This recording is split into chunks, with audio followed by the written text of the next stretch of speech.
আসসালামু আলাইকুম রহমতুল্লাহি ওয়া বারাকাতুহু। সুধী দর্শক, হোমিওপ্যাথি ফর হেলথ বিডির পক্ষ থেকে সবাইকে আবেগ ধন্যবাদ ও শুভেচ্ছা জানিয়ে শুরু করছি আমাদের আজকের অনুষ্ঠান। তো সুধী দর্শক, আমরা প্রতিনিয়ত আমাদের অনুষ্ঠানের মাধ্যমে চেষ্টা করি যে আপনাদের কাছে নতুন কিছু বা নতুনত্ব অথবা তথ্যমূলক কিছু প্রচার করার জন্য আমরা আমাদের একটি বিশেষ সাক্ষাৎকার অনুষ্ঠান আয়োজন করেছি। তো আমাদের উক্ত এই সাক্ষাৎকার অনুষ্ঠানে আমাদের সাথে এই মুহূর্তে উপস্থিত হচ্ছেন অতি পরিচিত একটি মুখ, এবং আপনারা সবাই জানেন এবং তাকে চেনেন। উনি বিশেষ করে মিডিয়া অনলাইনের ক্ষেত্রে আলোচনা করে থাকেন, বিশেষ করে বিভিন্ন হোমিওপ্যাথি ডাক্তার এবং সাধারণ জনগণের উদ্দেশ্যে। তো সত্যি দর্শকবৃন্দ, আমরা আর বেশি দেরি করবি না। তো এই মুহূর্তে আমরা আমাদের এই সম্মানিত শিক্ষকের সাথে বা স্যারের সাথে বিশেষ করে পরিচিত হই। ডাক্তার মোহাম্মদ আশরাফুল হক, প্রভাষক, Savar homeopathic medical college and hospital. পাশাপাশি তিনি কল্যাণ ভাইস প্রেসিডেন্ট হিসেবে নিযুক্ত আছেন বাংলাদেশ হোমিওপ্যাথিক কল্যাণ সোসাইটি।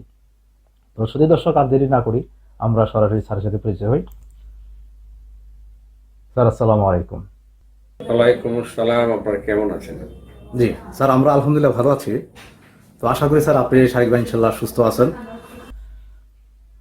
তো স্যার, অনুষ্ঠান শুরুর পূর্বেই আপনাকে একটি প্রশ্ন, সাধারণ বা কমন প্রশ্ন দিয়ে শুরু করছি, যে সকল প্রশ্নগুলি সাধারণ দর্শকরাই করে থাকেন। তো তাদের পক্ষই আমি আপনাকে প্রশ্ন করছি, সেটা হচ্ছে এই যে হোমিওপ্যাথিক চিকিৎসা ব্যবস্থা, যা কিনা ডক্টর হ্যানিম্যান 230 বছর পূর্বে আবিষ্কার করে গেছেন এবং তা এখনো বহমান চলমান, বিশেষ করে বাংলা সাবকন্টিনেন্ট বাংলাদেশ এটা প্রবাহমান। তো এই চিকিৎসা পদ্ধতিটা সম্পর্কে অনেকেই জানেন এবং যেবারে এই চিকিৎসা সম্পর্কে জানছেন। তো আমি বিশেষ করে জানতে চাই যে এই যে পেশাটা, হোমিওপ্যাথিক ডাক্তারের যে পেশাটা, এই পেশাটায় বিশেষ করে আপনি কার অনুপ্রেরণায় বা আপনি কিভাবে আসলেন, যদি এই বিষয়টাই আপনি আমাদের দর্শকদের উদ্দেশ্যে বলতেন আর কি। আমি যখন ক্লাস 9-এ পড়ি, তখন আমার হাতে এবং পায়ে বেশ কয়েকটা আঁচিল হয়। তা আমি যে স্কুলে পড়ালেখা করি সেটি হচ্ছে চাঁপাইনবাবগঞ্জ ডিস্ট্রিক্টের শিবগঞ্জ থানার অধীনে হরিনগর উচ্চ বিদ্যালয়। সেখানে আমাদের একজন শিক্ষক ছিলেন ডাক্তার আফসার ইসা, যিনি আমার হোমিওপ্যাথিক গুরু। তিনি ওই স্কুলে শিক্ষকতা করতেন। স্যার আমাদের ডিস্ট্রিক্টের একজন শ্রেষ্ঠ হোমিওপ্যাথ ছিলেন। তো আমি স্যারের কাছে বললাম যে স্যার, আমার হাতে পায়ে তো আঁচিল হয়েছে, তো আমি এগুলো একটু আপনাকে দেখাতে চাই। আমার ট্রিটমেন্ট করার জন্য চেম্বারে ডাকলেন, গেলাম, উনি ওষুধ দিলেন, আমি সুস্থ হলাম।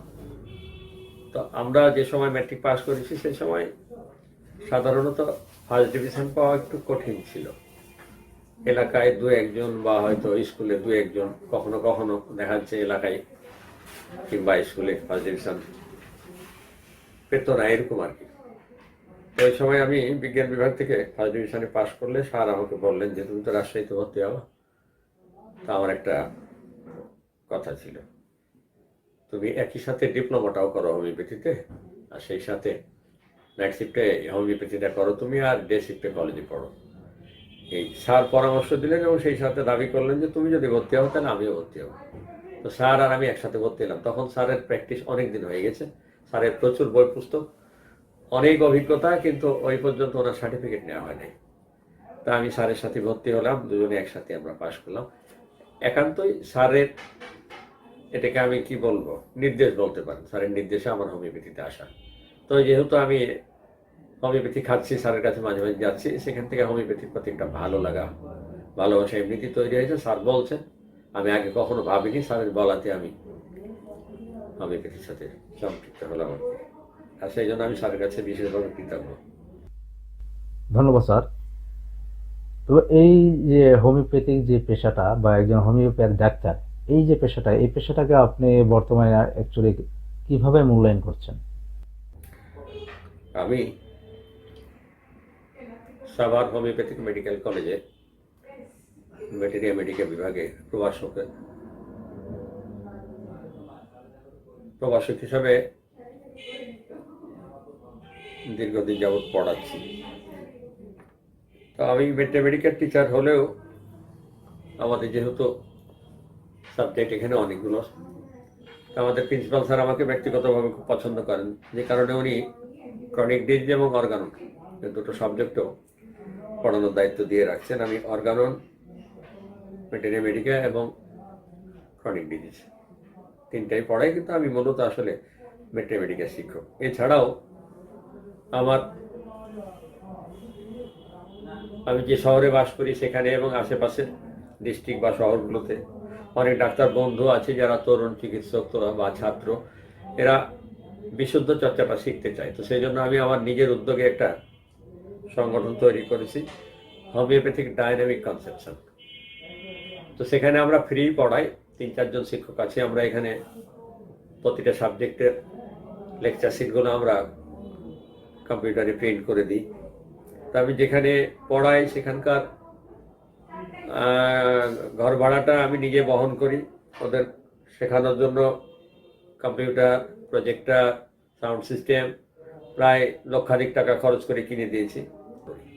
এবং প্রতি বছর এখান থেকে আমরা একটা প্রোগ্রাম করি, প্রোগ্রামে সিংহভাগ টাকাটাও আমি পকেট থেকে খরচ করি। উদ্দেশ্য একটাই, যাতে সবাই হোমিওপ্যাথির বিশুদ্ধ চর্চাটা শিখে। এছাড়াও আমাদের বাংলাদেশে একটা আদর্শ সংগঠন আছে হোমিওপ্যাথির বিশুদ্ধ চর্চা নিয়ে কাজ করেন, হোমিওপ্যাথিকের উপর 50-60 উপর কাজ করে। সংগঠনটি হচ্ছে হোমিওপ্যাথিক কল্যাণ সোসাইটি, যেটি সারফুল আলম স্যার প্রতিষ্ঠা করে দিয়ে গেছেন।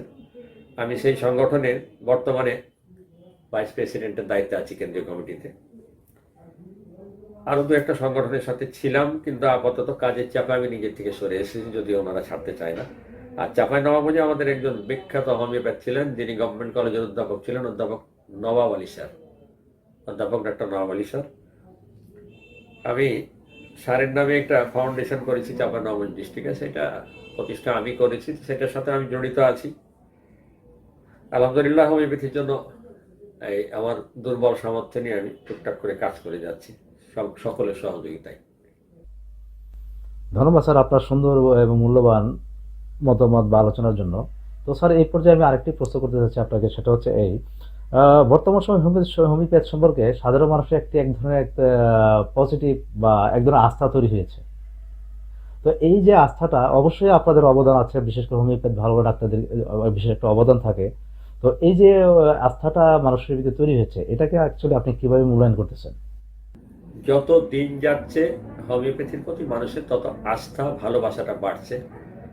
একটা সময় ছিল যখন হোমিওপ্যাথিক মেডিকেল কলেজ একেবারে হাতে গোনা মাত্র 4টা ছিল, তখন পড়ার সুযোগ কম ছিল, হোমিওপ্যাথির প্রচার প্রসার ছিল না, হোমিওপ্যাথি সম্পর্কে মানুষ জানতো না, যেহেতু হোমিওপ্যাথিকে সরকারিভাবে লালন করতো না, যে কারণে হোমিওপ্যাথিটা পিছিয়ে ছিল। অ্যালোপ্যাথি বা অন্যান্য চিকিৎসা পদ্ধতি যেহেতু সরকার লালন করে, এটার পিছনে খরচ করে, উন্নত শিক্ষা ব্যবস্থা আছে, উচ্চশিক্ষিত ডাক্তার আছে, যে কারণে অন্যান্য শিক্ষা ব্যবস্থায়, অন্যান্য চিকিৎসা ব্যবস্থায় যতটা সুযোগ সুবিধা ছিল হোমিওপ্যাথিতে তা ছিল না বা নাই, যে কারণে ওইদিকে মানুষের একটা ঝোঁক ছিল। কিন্তু এখন মিডিয়ার কল্যাণে হোমিওপ্যাথিতে প্রচুর প্রচুর প্রচার হচ্ছে, প্রসার হচ্ছে, আর এখন উচ্চশিক্ষিত মানুষরা হোমিওপ্যাথিতে আসছে। এখন হোমিওপ্যাথিতে উচ্চতর ডিগ্রির ব্যবস্থা হয়েছে। এখন সরকারিভাবে একটা হোমিওপ্যাথিক মেডিকেল কলেজ আছে যেখানে বিএইচএমএস পড়ানো হয়। এছাড়াও প্রায় এখন 63-64টা হোমিওপ্যাথিক কলেজ, যেগুলো সরকার স্বীকৃত, সেখানে এখন হোমিওপ্যাথি পড়ার ব্যবস্থা হচ্ছে। এক কথায় উচ্চশিক্ষিত মানুষেরা হোমিওপ্যাথিতে আসছে, সচেতন মানুষেরা আসছে, আর উচ্চশিক্ষিত সচেতন মানুষেরা এখন হোমিওপ্যাথিতে আসছে। কারণ একটা জিনিস মানুষ বুঝে গেছে যে তরুণ রোগ বা অচির রোগ, 2টা ট্যাবলেট, একটা সিরাপ, হালকা পাতলা জড়িবড়ি খেলে কিন্তু তাড়াতাড়ি চলে যায়। কারণ অচির রোগ ওষুধ খেলে 7 দিনে, না খেলে 1 সপ্তাহে সারে। কিন্তু ক্রনিক ডিজিজ কিন্তু একমাত্র হোমিওপ্যাথি ছাড়া কোনো চিকিৎসা পদ্ধতিতে স্থায়ীভাবে সারানো সম্ভব নয়, বরং যতদিন ওষুধ খাওয়া যায় অন্য ওষুধ এটি জটিল হয়। একমাত্র হোমিওপ্যাথি ওষুধ নিয়ম করে, নিয়ম মেনে যদি একজন আদর্শ ডাক্তারের হাত ধরে চিকিৎসা নেওয়া যায়, তাহলে এটি স্থায়ীভাবে সারে এবং সেখানে কোনো পার্শ্ব প্রতিক্রিয়া থাকে না। এবং হোমিওপ্যাথি যে জটিল কঠিন অবস্থায় খুব কার্যকরী একটা চিকিৎসা ব্যবস্থা, এতদিন মানুষ খুব ভালোভাবে উপলব্ধি করেছে, যে কারণে এখন হোমিওপ্যাথির প্রতি মানুষের বেশ আস্থা। এবং বিবিসি একটা জরিপ করেছে, এই যে আমাদের দেশে প্রায় 1000 রকম চিকিৎসা ব্যবস্থা আছে, তাতে একটা মজার ব্যাপার হচ্ছে বিবিসি বলছে যে 100 জন মানুষ যদি অসুস্থ হয়, তাহলে 40 জন মানুষ হোমিওপ্যাথি খায়, অর্থাৎ শতকরা 40% মানুষ হোমিওপ্যাথি খায়। তার মানে এই দিক দিয়ে এখন হোমিওপ্যাথি শীর্ষে অবস্থান করছে বাংলাদেশে। এটি বিবিসি জরিপ, এটা আপনারা মিডিয়ায় দেখেছেন। সুন্দর আপনার উত্তর। আর বরাবরই আপনি খুব সুন্দরভাবে উত্তর দিয়ে থাকেন এবং আলোচনা করে থাকেন। তো আমি আরেকটি বিষয়ে আসতে যাচ্ছি আপনার কাছে, যে সাম্প্রতিক সময় দেখা যায় যে ইউরোপের কিছু দেশে, ভারত বা এশিয়ার বিভিন্ন সাবকন্টিনেন্টে বিভিন্ন প্রদেশে বা বিশেষ করে ভারতে, আমি ভারতের কথা উল্লেখ করছি। ভারতে কিন্তু অ্যাকচুয়ালি হোমিওপ্যাথির যে অবস্থা আমরা যতটুকু জানি, মিডিয়ার কল্যাণে জানি যে ভারতের চিকিৎসা ব্যবস্থা, বিশেষ করে হোমিও চিকিৎসা ব্যবস্থা খুবই জনপ্রিয়। বিশেষ করে সরকারি পর্যায়ে এর পৃষ্ঠপোষকতা এবং বিভিন্ন মেডিকেল কলেজ তারা স্থাপন করেছে এবং বড় বড় হসপিটালে আছে, এবং সেখানে সাধারণ মানুষ থেকে শুরু করে উচ্চ শ্রেণীর সমস্ত লোকের চিকিৎসা নিচ্ছে এবং নেয়, এবং আমাদের দেশ থেকে দেখা যাচ্ছে অনেক মানুষ এই ভারতে চিকিৎসা নিতে যায়। কিন্তু আমাদের এই বিশেষ করে বাংলাদেশে আমাদের যে সরকারিভাবে হোমিওপ্যাথ সম্পর্কে কোনো কার্যক্রম বা অর্থাৎ উল্লেখ করার মতো কার্যক্রম আপনার আছে কিনা, বা যেগুলি আমরা পেতে পারি বা অথবা আমরা জানতে পারি, এই বিষয়ে যদি আপনি কিছু বলতেন যে আমাদের বাংলাদেশে হোমিওপ্যাথিকের অবস্থাটা কেমন। একটা ভালো প্রশ্ন করেছেন। দেখুন, হোমিওপ্যাথিতে জনপ্রিয়তার আরো অনেকগুলো কারণ আছে। যেমন হোমিওপ্যাথিক ওষুধ বেশ সাশ্রয়ী, খুব দ্রুত গতিতে ক্রনিক ডিজিজে কাজ করে, সাইড ইফেক্ট নাই। হোমিওপ্যাথিতে অনেক বেশি পরীক্ষা নিরীক্ষার দরকার পড়ে না, যদিও কেউ কেউ এটাকে একটু অন্যভাবে ব্যবসা করার চেষ্টা করে, কিন্তু একজন প্রকৃত চিকিৎসক খুব বেশি মানুষকে পরীক্ষা নিরীক্ষা করতে পাঠিয়ে টাকা পয়সা খরচ করে হয়রান করে না। এখন অন্যান্য রাষ্ট্রে কিংবা ভারতে সরকারিভাবে এটিকে লালন করা হচ্ছে, যে কারণে সেটা বেঁচে এগিয়ে গেছে। আমাদের এখানে এখন পর্যন্ত সরকার এটিকে ওইভাবে লালন করছে না। মুখে যদিও বলা হচ্ছে অনেক কিছু করা হয়েছে, কিছুই করা হয়নি। একজন হোমিওপ্যাথিক কলেজের শিক্ষক মাসের শেষে মাত্র 3700 টাকা, কম বেশি 3700 টাকা পায়। 3700 টাকা কিন্তু কোনো টাকা নয়। তো এটি আমাদের হোমিওপ্যাথির জন্য ভীষণ লজ্জার, কারণ অ্যালোপ্যাথিতে যেখানে একটা পেশেন্টের পিছনে অনেক অনেক টাকা গভর্নমেন্টে যায়, সেখানে হোমিওপ্যাথি যদি সরকার লালন করেন, সামান্য টাকায় অনেক জটিল পেশেন্টের ট্রিটমেন্ট করা যেতে পারে। সারা বছরে গভর্নমেন্টের কয়েক হাজার কোটি টাকা সাশ্রয় হতে পারে। অনেক দিনের ব্যবধানে অল্প কিছু চিকিৎসক একটা সরকারি হসপিটালে নিয়োগ দেওয়া হয়েছিল, সেটি মুখ থুবড়ে পড়ে আছে। এটি যদি ধারাবাহিকতা বজায় রাখতেন, আমি বাংলাদেশ সরকারের কাছে, বিশেষ করে প্রধানমন্ত্রীর কাছে এতটুকু আবেদন রাখবো একজন শিক্ষক, একজন চিকিৎসক হিসাবে, যে মাননীয় প্রধানমন্ত্রী, আপনি যদি হোমিওপ্যাথির দিকে একটু সদয় দৃষ্টি দেন।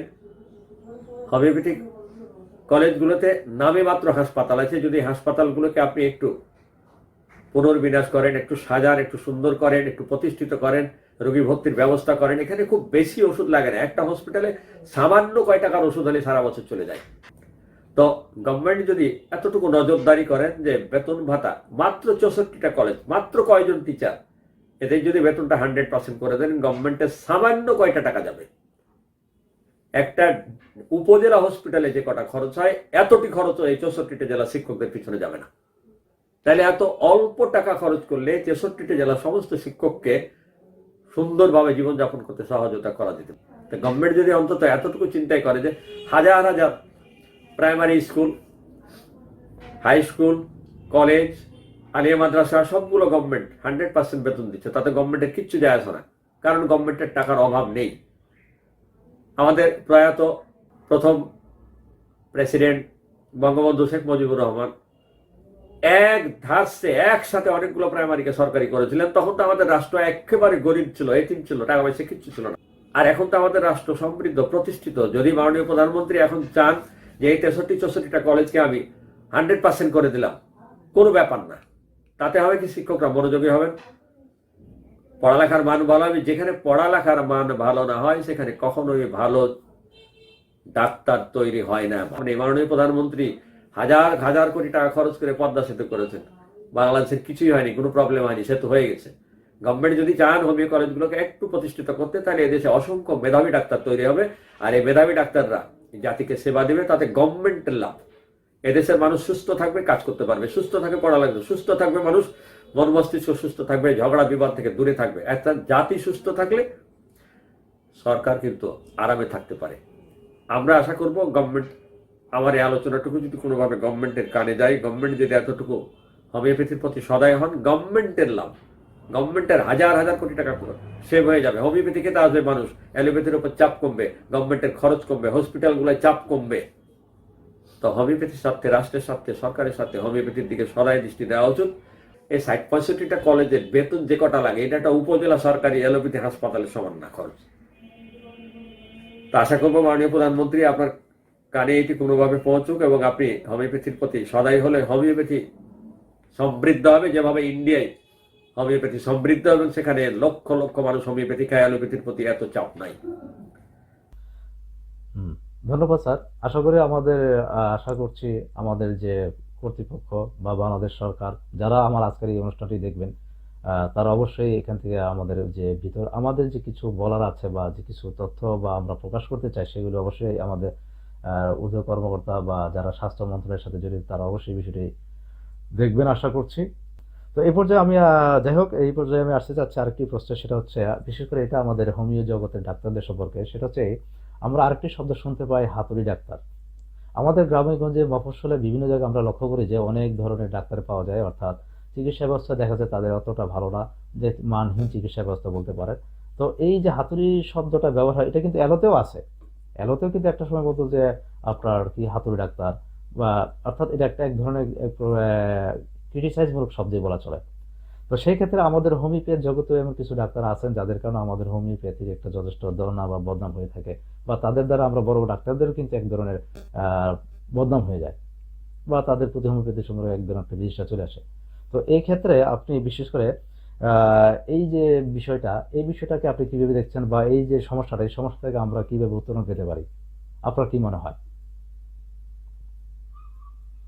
গভর্নমেন্টের উচিত, যেহেতু আমাদের অনেকগুলো হোমিওপ্যাথি কলেজ, প্রতি বছর অনেকগুলো ডাক্তার পাশ করে বেরোচ্ছেন,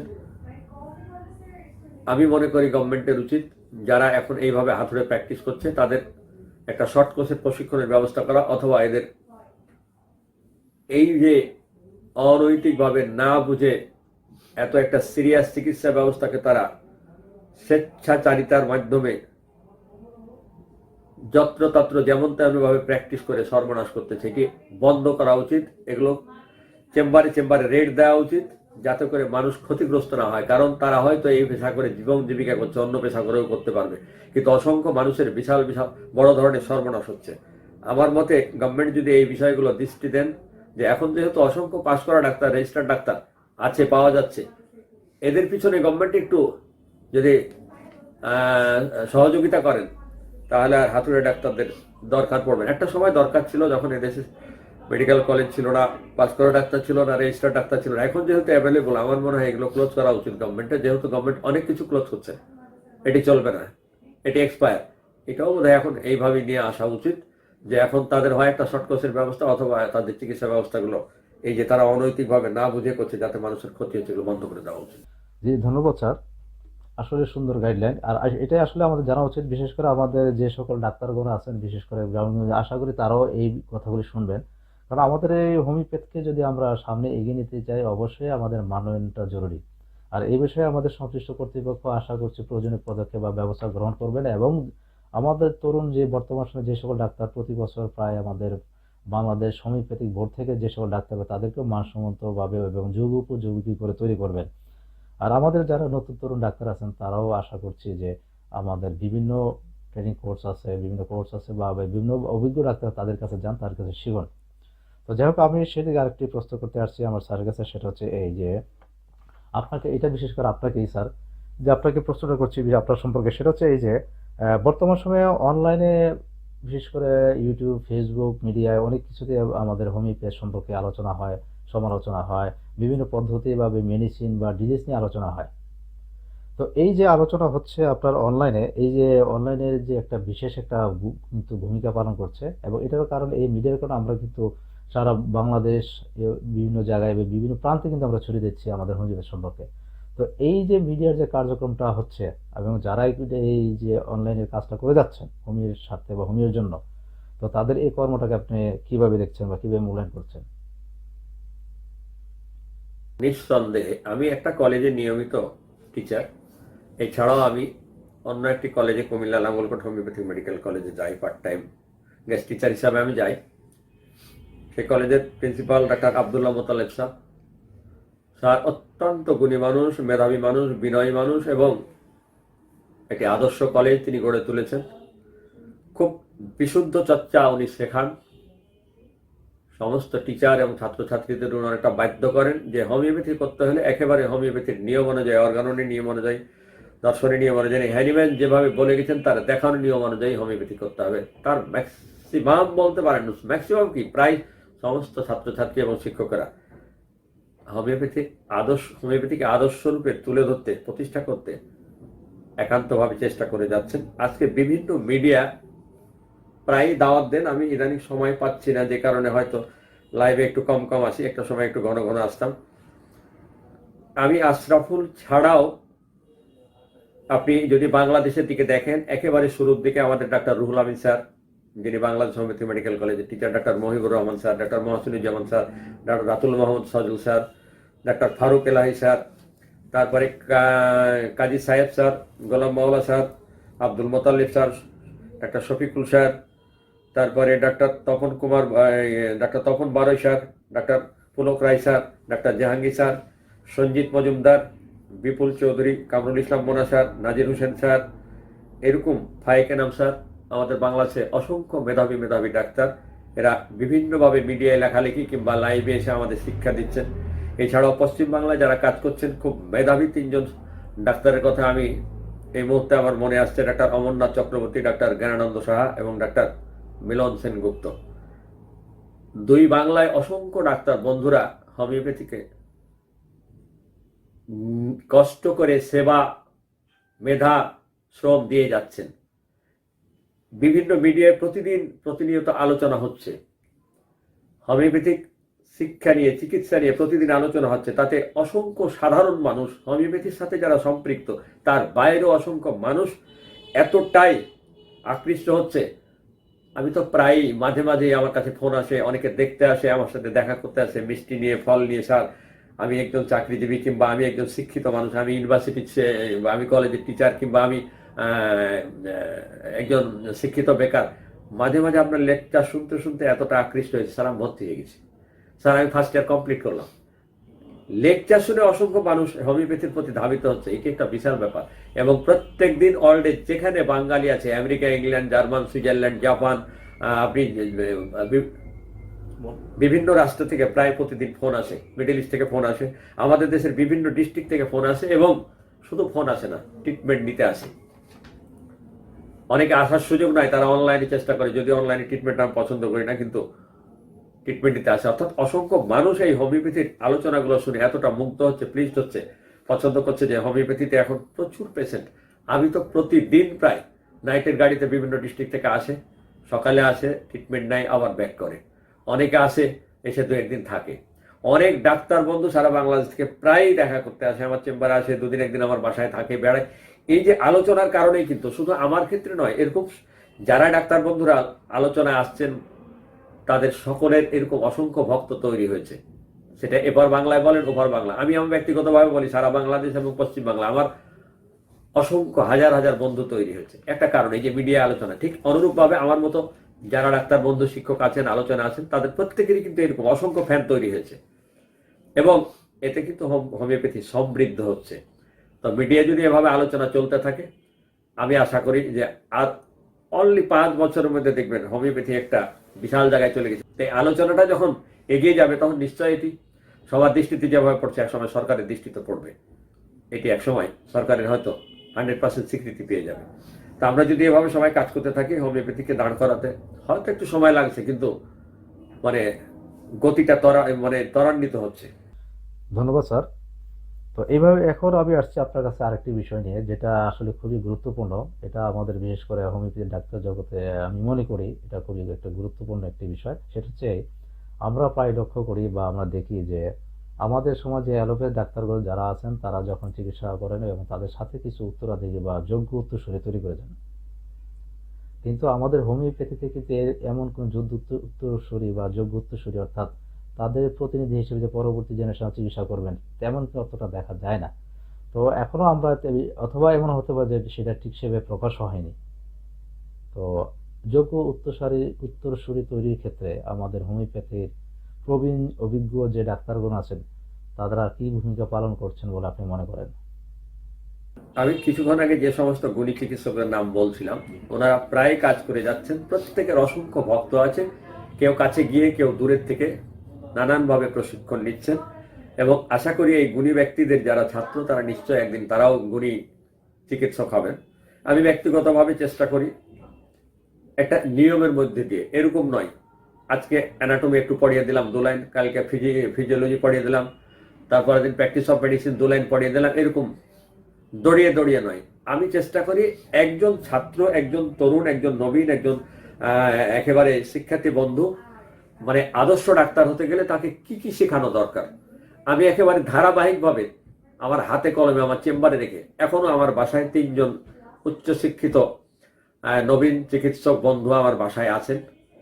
তারা আমার এখানে থাকেন, খান, তাদের হাত খরচ, তাদের যা লাগে আমি সব দিই। আমি বলি যে শিখতে চাও আসো আমার বাসায় এসে থাকো। কেউ যদি এসে বলে স্যার আমি অন্য শহর থেকে দূরের থেকে আসবো, আমি মেসে থাকবো, আমি বলি তোমরা আমার বাসায় থাকো। কাছে না থাকলে, ওস্তাদের শিক্ষকের কাছাকাছি না থাকলে, বেশি আপনজন না হলে ভালো করে কিছু শেখা যায় না। আমার বক্তব্য যারাই কাজ করছেন সবারই উচিত এবং করছেনও তাই, যে ধারাবাহিকভাবে একটা কিছু শেখানো যে সমৃদ্ধ হতে পারে। আমি অর্গাননটা শেখাবো তো এটা পুরোটাই ভালো করে, দর্শনটা শেখাবো তো এটা মোটামুটি ভালো করে শেখাবো। আমি যখন প্র্যাকটিস অফ মেডিসিনটা শেখাবো আজকে এটা কালকে এটা, এমনটা নয়। 2-1 জন এমন করে বাণিজ্য করার জন্য, এটা 2 লাইন ওটা 2 লাইন ওটা বোঝায় যে আমি অনেক কিছু জানি, কিন্তু যারা অ্যাকচুয়ালি ভালো শিক্ষক তারা কিন্তু আমি যেভাবে বললাম এভাবেই করছেন, যে ধারাবাহিকভাবে একজনকে তৈরি করছে এবং তার যত কিছু প্র্যাকটিসে দরকার উনি ওনার সাধ্য অনুসারে সবটুকু দেওয়ার চেষ্টা করছেন। তা আমি আমার সিনিয়রদের থেকে এটাই শিখেছি যে আমি আমার ছাত্রকে, আমার শিষ্যকে, তরুণকে ভবিষ্যৎ প্রজন্মের ভালো ডাক্তার বানাতে গেলে আমার সবটুকু দিতে হবে একেবারে ধারাবাহিকভাবে, একটু একটু করে নয়, নিজেকে প্রচারের জন্য নয়, অন্তত সেই যেন ভালো ডাক্তার হতে পারে সেই কারণে তার প্রতি আমার আলাদা একটা সহানুভূতি থাকতে হবে, মন প্রাণটা উজাড় করে তাকে শেখাতে হবে। এক কথায় যে বিশ্লেষণ, যে জিনিসটা আমি শিখাবো তাকে যেন বিশ্লেষণ করে শেখায়, উপর উপর যেন না শেখায়, এবং আমার অভিজ্ঞতাটা দীর্ঘদিনের আমি যেন তার সাথে শেয়ার করি, এবং শিক্ষক এবং ছাত্র হবে বন্ধুর মতো, নির্ভয়ে শিখবে, নির্ভয়ে প্রশ্ন করবে। শিক্ষক ভুল করছে, ছাত্র প্রশ্ন করবে, প্রশ্ন করলে আমি যেন রাগ না হয়, আমি যেন আমার ভুলটা শুধরে নিই। কারণ এমন অনেক বিষয় আছে, এমন অনেক ছাত্র আছে তার মেধায় এমন যে আমি যেটা বুঝিনি সে সেটা বুঝে গেছে, ফলে আমি তার থেকে শিখবো, আমি তাকে শেখাবো, পরস্পরের সমন্বয় হবে, আমি এমনটাই মনে করি। জি, সুন্দর স্যার, আপনি সুন্দর বলেছেন। তো আমি এবার আরেকটি পর্যায়ে আসি, সে হচ্ছে এই মুহূর্তে আমাদের যে হোমিওপ্যাথ বন্ধু যারা আছেন তাদের জন্য বিশেষ করে এই জিনিসটা জানা প্রয়োজন। সেটা হচ্ছে এই হোমিওপ্যাথিতে আমরা material medica, organ of medicine, তারপরে আরও কিছু সাবজেক্ট আছে যেগুলি আমরা পড়ে থাকি, আর হোমিওপ্যাথি বিশেষ মূলত লক্ষণভিত্তিক চিকিৎসা, তো এইভাবে প্রকাশ করে থাকে। কিন্তু সেক্ষেত্রে অ্যানাটমি, ফিজিওলজি, প্যাথোলজি বা অন্যান্য যে সকল বিষয়গুলি আছে সেই সব বিষয়গুলির গুরুত্ব কেমন বলে আপনি মনে করেন? অ্যাকচুয়ালি হোমিওপ্যাথি ডাক্তার নীলমণি ঘটক একটা কথা বলেছিলেন যে হোমিওপ্যাথিতে প্যাথোলজি মূল্যহীন। এটি উনি ওই লেভেলে গেছেন তাই বলতে পেরেছেন। অ্যাকচুয়ালি হোমিওপ্যাথিতে প্যাথোলজি লাগবে, অ্যানাটমি লাগবে, ফিজিওলজি লাগবে, আপনার অ্যালাইড সাবজেক্ট সবগুলো লাগবে, কারণ এগুলোর এক এক ধরনের চিকিৎসার ক্ষেত্রে সহযোগিতার ক্ষেত্র আছে, এগুলোর চিকিৎসার ক্ষেত্রে এক একটা কাজ আছে, তা আমার সব সাবজেক্ট জানতে হবে। আমি যদিও কেস টেকিং করবো, আমি দর্শন এবং অর্গাননের বেসিসে ট্রিটমেন্টটা করবো, আমি ম্যাথমেটিকে প্রাধান্য দেবো, কিন্তু আমার রেপার্টরি তো লাগবে, আমার allied subject anatomy, physiology, pathology সবই তো লাগবে। তো সবগুলো আমরা অনেক সময় আমাদের হোমিওপ্যাথি কিছু বন্ধু আছে যারা অ্যালাইড সাবজেক্টগুলোকে অবজ্ঞা করে, ওটা লাগবে না, না লাগবে, সবই লাগবে, সবই দরকার আছে। তবে আমরা যেন এমন না হয় প্যাথোলজি নির্ভর ডাক্তার না হই, কি হয়েছে পাত্রী হয়েছে কি বারবারিস, এই কাজটা যেন না করি। হতে পারে পাত্রীর ওষুধ সালফার, হতে পারে কস্টিকাম, এটি আমার কেস টেকিং এ আসবে, কিন্তু আমার সব বিষয়গুলো জানা উচিত। একজন আদর্শ ডাক্তার হতে গেলে যেমন ভালো মানুষ হওয়া দরকার, তেমন একজন আদর্শ ডাক্তারকে, একজন আদর্শ হোমিওপ্যাথকে অর্গানন, দর্শন, ম্যাথমেটিক্যাল, অ্যালাইড সাবজেক্ট সবগুলোই জানতে হবে। কারণ আমি যদি সব না জানি, একটা সাইড জানি, তাহলে আমার একটা চোখ অন্ধ রইল, আমি তাহলে অনেকটা কি বলবো এক চোখা ডাক্তার হয়ে যাব। আমার সামগ্রিক জ্ঞান থাকতে হবে, আমার যেটি প্রয়োজন যখন যেখানে করার দরকার আমি সেটি করব, আমার কাছে তাই মনে হয়। জি, ধন্যবাদ স্যার। এখন আমাদের অনুষ্ঠানটা মূলত শেষ পর্যায়ে। আর তো এখন আপনার স্যার আমি আরেকটি প্রশ্ন করছি, বা বিশেষ যে প্রশ্নটা হচ্ছে এই, সাম্প্রতিক সময়ে আপনার একটি একটি বই প্রকাশিত হয়েছে। তো আমরা খেয়াল করেছি যে বইটা অলরেডি ইতিমধ্যে যথেষ্ট গ্রহণযোগ্যতা ও জনপ্রিয়তা পেয়েছে, এবং অনেক হোমিও স্টুডেন্ট বা অনেক ডাক্তারগণ এই বইটাকে খুব সুন্দরভাবে গ্রহণ করেছেন। অর্থাৎ সেই বইটার নাম হচ্ছে আপনার ঔষধের প্রথম শ্রেণীর লক্ষণ ও মায়াজন। এই যে বইটা আপনি লিখেছেন, আসলে এই বইটা লেখার পিছনে আপনার অনুপ্রেরণা বা কার প্রচেষ্টা বা কারো অবদান আছে কিনা, বা অর্থাৎ এই বইটার প্রকাশের সম্পর্কে যদি আপনি কিছু আমাদেরকে বলতেন। আমার আসলে লেখার শখ ছিল ম্যাথমেটিক্যাল, আমি ম্যাথমেটিক্যালটা লিখছি। একদিন আমার এক ছাত্র এসে আমাকে বলল, স্যার কেন্টের রেপার্টরিতে অনলি ফার্স্ট গ্রেডের লক্ষণগুলো দিয়ে কিছু একটা করা যায় কিনা। তো সেই আমার সেই প্রিয় ছাত্র নাম হচ্ছে ডাক্তার জসিম, সে একটা কলেজের বায়োলজির অধ্যাপক। তো তার পরামর্শে বা তার বুদ্ধিতে আমার আগ্রহ জন্মিল।